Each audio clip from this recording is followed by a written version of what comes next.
Hey everyone! Today, we're going to break down a super clever idea that solved a huge problem in how computers see the world. It's all about how they learn to see both the big picture and the tiny details, all at the same time. Okay, so a computer can look at this photo on the left and tell you it's a chair.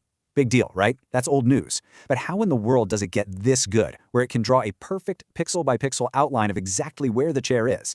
Well, this incredibly detailed job is called semantic segmentation. And honestly, the best way to think about it is like a coloring book for computers. Instead of just one label for the whole image, every single pixel gets its own tag. This one's chair, this one's floor, that one's wall. As you can guess, teaching a computer to color inside the lines that perfectly is really, really hard. So what was the big problem that researchers were stuck on? It really all came down to this tug of war between seeing the big picture and seeing all those tiny, super important details. Think about it like this. Normal image classification just slaps one label on the whole photo.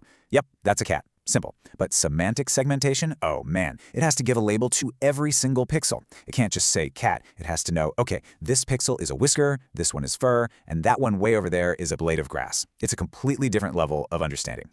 And here's the real paradox, the thing that was so tricky. To know that a tiny group of pixels is part of a cat's ear, the AI first needs to know it's looking at a cat in the first place. You need that big picture context to make sense of the little details. So how did the older AI models try to get this big picture view? Well, they basically squinted. I'm serious. They would take the image and just shrink it down again and again. By making it smaller and blurrier, they could get a general sense of what was in the scene. But I bet you can already see the massive problem with that. You can't color in the individual pixels if you've already blurred them all away by squinting. You need that high-res detail to do the job, but the only way you knew how to get context was by, well, destroying that very same detail. It was a total catch-22. This is where the researchers came up with an absolutely brilliant solution. They invented a new tool that let the AI see both the big picture and the tiny details at the exact same time. It's called the dilated convolution. So instead of looking at a dense little 3x3 square of pixels, a dilated convolution casts a wider net. It uses the same number of points, but it spreads them out, skipping pixels in between. And by increasing that spread, the dilation, it can see a huge area and get tons of context without ever having to shrink the image. It gets the big picture while keeping every single pixel in perfect high definition. The paper puts it perfectly. This method lets the AI's receptive field, which is just a fancy way of saying its field of view, get bigger and bigger, exponentially, all without losing any resolution. The AI could finally see the forest and the trees. No more squinting. Okay, that's a really cool idea on paper, but the million-dollar question is always, does it actually perform better? Let's see the results. The researchers took their new model and put it head-to-head with the best systems out there at the time, and they used really complex images like this one to see which one would come out on top. And the results are just, wow, they're so clear. On the left, you can see what one of the older models did. It's a mess. It's blobby, it's inaccurate. It kind of knows a horse is there, but it completely misses the details of the legs, the tail, the rider, everything.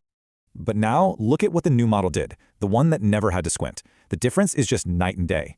The outline is sharper, it's cleaner, and it's so much more accurate. It's way closer to what we'd call the ground truth. And the numbers totally back this up. The top competitors were scoring around 62% accuracy, but the researchers' new model, just by replacing those old squinting parts, jumped all the way to nearly 68%. Now, let me tell you, in AI research, a 5 or 6 point leap like that is huge. That's a massive win. But they didn't stop there. They decided to double down. They built a special context module made entirely of these new dilated convolutions. And what happened? The accuracy jumped even higher, past 72%. It was definitive proof that this new way of seeing was the real deal. So, what's the big lesson here? This research was about so much more than just inventing one clever new trick. Yeah, the crucial point wasn't just about creating a new algorithm. It was about pushing for a whole new philosophy for how to build AI. See, for a long time, researchers were just borrowing models from one task, like classifying a whole image, and trying to make them work for a way more complicated task, like segmentation. This paper basically stood up and said, no, if you want the best results, you need to design your tools specifically for the job you're trying to do. They stopped borrowing a hammer from another toolbox and built a precision instrument instead.